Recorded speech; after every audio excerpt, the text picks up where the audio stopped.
Se você não quer ser como a média das pessoas, tem que evitar esses 3 erros que vão te deixar cada vez mais distante da tão sonhada liberdade financeira. Para começar, veja esse gráfico. Ele mostra o gasto médio do brasileiro e acredite, uma dessas categorias está silenciosamente matando a chance de você construir patrimônio ao longo do tempo. Primeiro erro, subestimar o peso de um carro no seu orçamento. E antes de falar mais desse assunto, eu só quero pedir um negócio para você que está vendo esse vídeo, que acompanha o canal, mas ainda não é inscrito. É se inscrever no ponto do carro, né? Ter um carro ainda é um sonho muito popular no Brasil. Hoje, 26% dos brasileiros têm esse sonho. E é literalmente o segundo maior sonho do país, perdendo apenas para ter a casa própria. E não há nada de errado em querer ter um carro. Para muitos, inclusive, ele não é apenas um bem, é uma ferramenta de trabalho, de independência, e o que pode impedir o trabalhador de gastar horas diárias no ônibus com conexões intermináveis. E isso faz muito sentido quando a gente olha para o censo de 2022. 2 em cada 3 trabalhadores levam até 30 minutos para chegar no trabalho, 20% gastam entre 30 e 1 hora, e quase 10% passam entre 1 hora e 2 horas no trânsito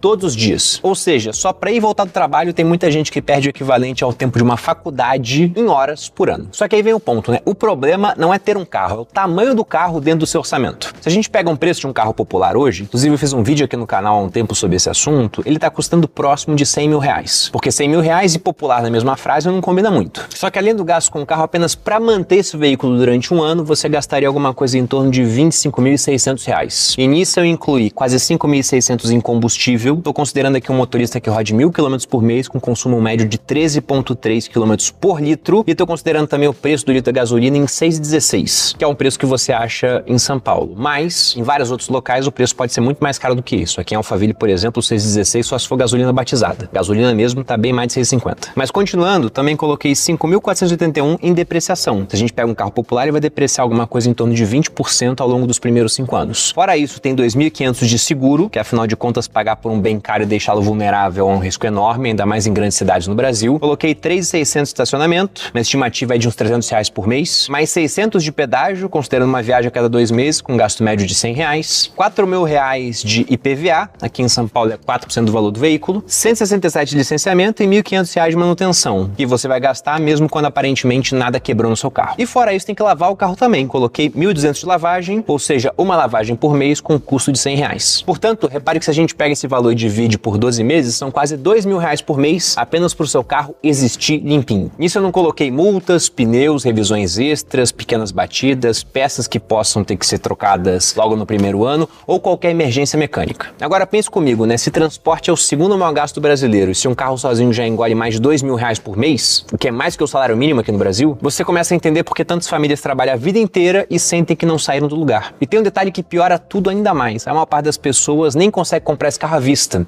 Elas financiam. E aí que o custo explode de verdade. Porque além de todos os gastos mensais que a gente viu aqui, nós teremos uma parcela com juros, IOF e taxas, que podem chegar a acrescentar mais 60% no valor. Erro 2 aqui, porque muita gente fala, pô, agora eu vou gastar, mas lá na frente eu começo a acertar as contas. Então a pessoa começa a colocar no planejamento dela que tudo vai dar certo. E esse é justamente o erro 2, é subestimar os imprevistos que podem dar as caras no meio do caminho. E aqui veja o seguinte, né? Não tô falando para você não ser otimista com o futuro. Aliás, eu acho até que você precisa ser. Porém, eu quero que você seja um otimista com guarda-chuva. Todo adulto deveria carregar uma compreensão básica sobre a vida, de que de vez em quando as coisas vão dar errado. Falhas, acidentes, doenças, diagnósticos inesperados, tudo aquilo que ninguém gosta de pensar, mas que infelizmente faz parte da existência humana. A única certeza que a gente pode ter na vida, além dos impostos, obviamente, é que algo fora do seu controle vai acontecer.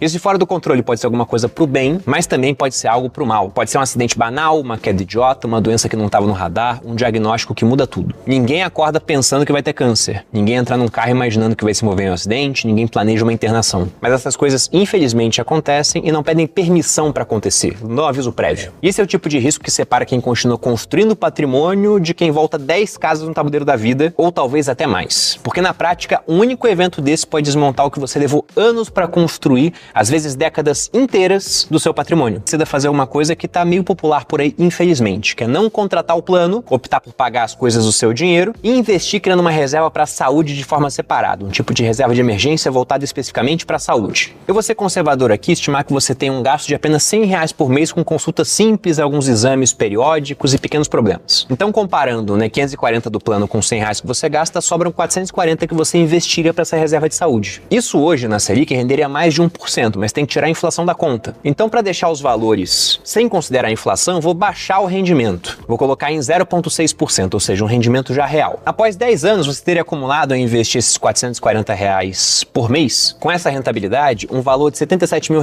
Isso considerando o poder de compra de hoje, Porque eu baixei a rentabilidade para não ter que corrigir por inflação. Muita gente olha para isso e fala, cara, parece bom. Sim, mas até que algo inesperado venha a acontecer. Você tem que combinar isso com o destino, com o futuro. E como eu já disse aqui anteriormente, coisas inesperadas acontecem. Um procedimento cirúrgico particular pode custar toda essa reserva que você juntou e até mais. Uma diária de UTI dificilmente custa menos de R$3 mil. Em alguns hospitais essa diária passa facilmente R$10 mil. E aqui eu tenho que ser honesto com vocês, Porque um plano de saúde, ele pode ser caro para muitas pessoas. Ainda mais para pessoas mais velhas. Mas, se você que está assistindo esse vídeo ganha o suficiente para pagar um plano de saúde, mesmo que seja o mais básico, ele vale a pena. Não por conta de consultas do dia a dia, mas por conta de imprevistos que podem dar as caras. E por fim, nosso terceiro erro aqui é não aprender sobre dinheiro, ou seja, não ter educação financeira. E eu particularmente sempre acho curioso como as pessoas passam anos estudando uma série de coisas, aprendendo matérias que elas nunca vão usar na vida, mas ignoram justamente uma das áreas mais importantes, que é o funcionamento do dinheiro. Se a gente pensa na trajetória de um jovem hoje em dia, vamos imaginar que ele vai entrar numa faculdade. Ele escolheu direito, por exemplo. Só que no meio do caminho ele percebe que não gosta muito. Aí ele vai migrar para marketing. Aí depois que ele forma, ele fala, para me preparar para o mercado, eu vou fazer mais uma especialização, uma extensão, faz, sei lá, um MBA. Só que depois ele vê que não quer mais trabalhar para os outros. Ele decide empreender, ele vai lá e abre um negócio. Só que a ideia original de nicho não deu muito certo, ele muda de área, especializa em outra. Ou seja, ao longo do tempo ele mudou de carreira diversas vezes, estudou um monte de coisas diferentes. Isso vai acontecer cada vez mais, porque é efeito da evolução tecnológica, que é um processo cada vez mais rápido também, ele é praticamente autocatalítico, ou seja, você joga mais tecnologia, a evolução tecnológica fica mais rápida. Portanto, isso vai ser inevitável. No futuro, a gente vai mudar de carreira muito mais vezes em comparação ao passado. Mas aqui vem um ponto interessante. Esse cara que trocou de carreira diversas vezes continua em todas as carreiras lidando com dinheiro. Isso acontece do início da vida adulta, para alguns até antes, até o último dia, o último e derradeiro dia aqui nesse plano. E eu pergunto, as pessoas estudam isso? Você que vê esse vídeo é uma exceção, mas na maioria das vezes, não. Pelo contrário, muita gente sem nunca ter estudado o assunto já acha que sabe o suficiente. Esse é aquele famoso efeito Dunning-Kruger. Quem sabe pouco acha que sabe muito, se acha expert no assunto. E aí você imagina uma linha com o efeito Dunning-Kruger numa ponta, a ponta oposta seria a síndrome do impostor, é o cara que sabe muito, mas sente que não sabe nada. Entre os dois, particularmente, eu prefiro me achar um impostor, acho que é mais saudável do que ter o efeito Dunning-Kruger. Embora também tenha suas consequências. Porque justamente pelo desconhecimento, pela ignorância de muitas vezes não saber que não sabe, é que as pessoas metem os pés pelas mãos e fazem besteiras. Já acham que entendem tudo, nunca estudam, não se aprofundam e ficam presos nesse entendimento raso. E para chegar no final desse vídeo citando um estoico, que dessa vez não é o Sêneca, o Epiteto ele dizia que é impossível